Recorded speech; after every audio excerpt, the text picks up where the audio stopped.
समयबद्ध प्रेम। डॉक्टर आयशा मेहरा के हाथ हल्के से कांप रहे थे जब उन्होंने अपने समय मशीन के डायल्स को घुमाया। हल्की सी बिजली की गूंज कमरे में गूंज उठी और नीली रोशनी उनके सामने रखे सिलेंडर कक्ष में चमकने लगी। सालों की मेहनत के बाद आखिर वो इस पल तक पहुंची थी, एक प्रयोग जो समय की परिभाषा को बदल सकता था। उन्होंने गहरी सांस ली। अगर उनकी गणनाएं सही थी तो यह मशीन एक छोटा सा समय दरार खोलेगी जिससे कोई इंसान अतीत या भविष्य की हल्की झलक देख सकेगा। यह बस कुछ सेकंड का खेल था, लेकिन जैसे ही आयशा ने स्विच ऑन किया, कुछ अजीब हुआ। मशीन जोर से गूंज उठी, कमरे की हवा कांपने लगी, कागज उड़ने लगे और आयशा पीछे हट गई, अपनी आंखें ढकते हुए।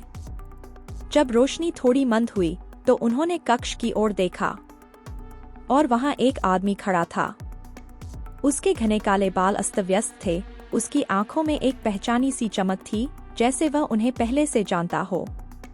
उसके कपड़े थोड़े अलग लेकिन शानदार थे, पुराने और नए समय का मिला-जुला रूप। लेकिन सबसे अजीब था उसका देखने का अंदाज, जैसे आयशा ही उसकी पूरी दुनिया हो। तुमने आखिरकार कर ही दिखाया, उसने धीमे से कहा। आयशा की सांस अटक गई। तुम कौन हो? उसके चेहरे पर हल्की मुस्कान आई। मैं तो कब से इंतजार कर रहा था कि तुम यह पूछो।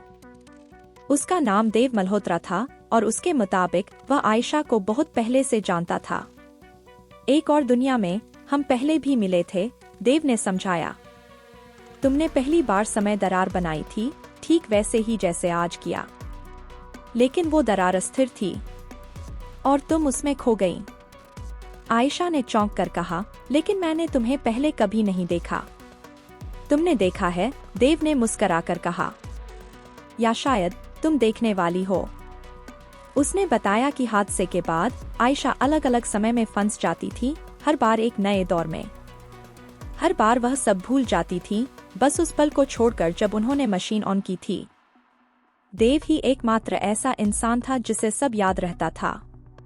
उसने अपनी पूरी जिंदगी आयशा को ढूंढने में बिता दी, हर बार उस पल का इंतजार करते हुए जब वह फिर से प्रकट होंगी। आयशा के लिए यह सब मानना मुश्किल था, लेकिन अंदर ही अंदर कुछ था जो कह रहा था कि देव सच बोल रहा है। पर मैं इस चक्र में क्यों फंसी हूँ?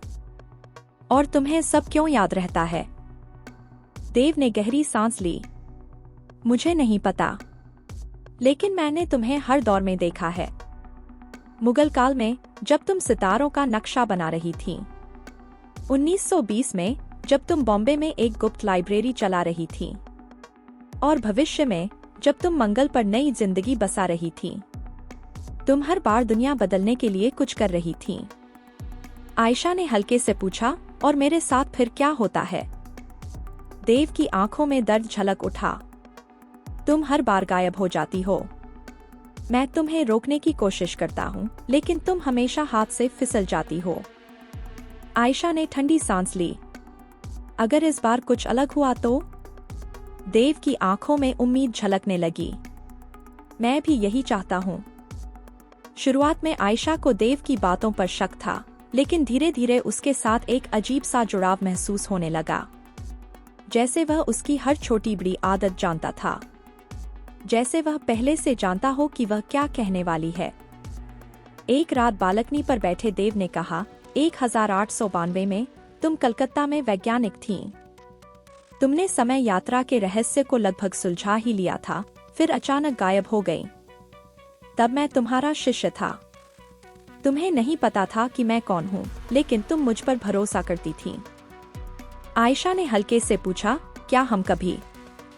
देव ने एक पल चुप रहकर सिर हिलाया। हाँ, एक बार, बहुत पहले। हम शादीशुदा थे।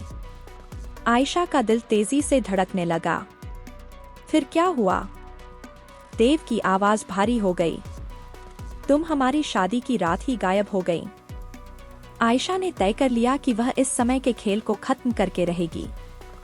उसने खुद को अपने रिसर्च में झोंक दिया। अगर समय में कोई पैटर्न था तो वह उसे खोज निकालेगी। हफ्ते बीत गए। देव उसके साथ रहा, पुराने घटनाओं को दोहराने में मदद करता रहा, शायद कोई सुराग मिल जाए। उनका रिश्ता और गहरा होता गया, एक ऐसा प्यार जो समय से परे था। फिर एक रात आयशा को जवाब मिल गया। यह समय का एंकर है, उसने धीरे से कहा। अगर मैं खुद को एक जगह स्थिर कर लूं। देव की आंखें चौड़ी हो गईं। मतलब तुम इस बार रुक सकती हो? मशीन जोर से गूंज उठी। इस बार कुछ अलग था। आयशा ने गहरी सांस ली और देव का हाथ कसकर पकड़ लिया। फिर सन्नाटा। आयशा, देव ने धीरे से पूछा। आयशा ने उसकी आंखों में देखा और अचानक सारी यादें वापस आने लगीं। हर जिंदगी, हर मुलाकात, हर बार देव के लिए महसूस किया गया प्यार। उसकी आंखों में आंसू आ गए। मुझे सब याद है। देव की आवाज भावुक हो गई। तुम आखिरकार घर आ गई। आयशा मुस्कुराई और उसे कसकर गले लगा लिया। इस बार वह कहीं नहीं जाने वाली थी, हमेशा के लिए।